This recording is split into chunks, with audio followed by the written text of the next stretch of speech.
अरे अमन, हाँ जी भैया। ये बताओ, तुम्हारा रेंट वेंट नहीं आ रहा है, क्या बात है? वो भैया अभी घर से पैसे नहीं आया, जैसे ही आता मैं आपको दे देता हूँ। जल्दी करवाओ यार। ये कोई तरीका है क्या? ऐसे थोड़ी होता है। ठीक है भैया। बरसात का समय है, ऑटो चल नहीं रहे। मकान मालिक से कहो ना कुछ दिन रुक जाए। ठीक है पापा। ठीक है।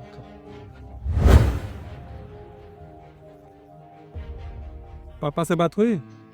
कितना टाइम लगेगा अभी? हाँ भैया, पापा से बात हुई है। अभी पापा के पास पैसे नहीं है, जैसे पैसे आते हैं मैं आपको दे दूंगा।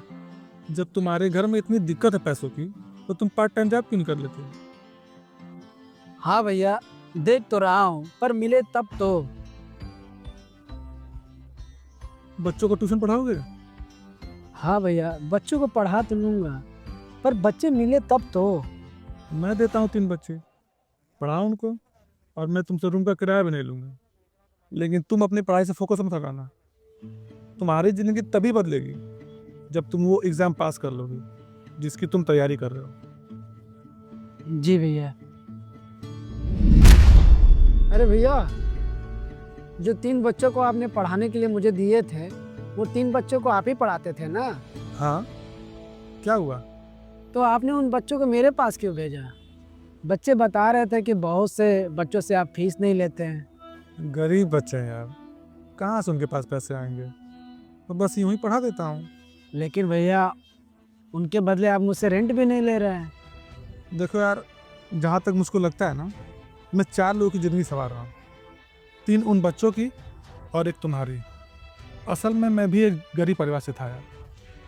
मेरे पिताजी के पास इतने पैसे नहीं थे कि मुझे अच्छे स्कूल में पढ़ा सके, लेकिन मैं पढ़ना चाहता था। जब मैं 12 साल का था ना, तो मुझे एक टीचर मिले थे। उन्होंने मुझको पढ़ाया। उनकी केवल 2 शर्तें थी। एक ये कि मैं जी जान से पढूं, दूसरी ये कि मैं उनकी बात मानूं। मैंने वैसा ही किया। उन्होंने कुछ बच्चों को मेरे पास पढ़ने के लिए भेजा। इस तरह से मेरी पढ़ाई इतनी मजबूत हो गई कि मैंने 12वीं अच्छे नंबर से पास कर लिया। उसके बाद मैं काशी विश्वविद्यालय में चला गया, वहाँ से ग्रेजुएशन किया और वहाँ से पीएचडी भी पास कर ली। उसके बाद मैं दिल्ली यूनिवर्सिटी में प्रोफेसर बन गया। और प्रोफेसर बनने के बाद मैंने सोचा कि जितना हो सके मैं गरीब बच्चों को पढ़ाऊँ। अमन देखो, गरीब आदमी के पास बस एक ही आगे बढ़ने का जरिया होता है, और वो है शिक्षा। और तुम्हें देखकर मुझको अपने कॉलेज की याद आ गई, इसलिए मैंने सोचा कि मैं तुम्हारी मदद कर दूँ। और इसी बहाने उन 3 बच्चों की मदद हो गई।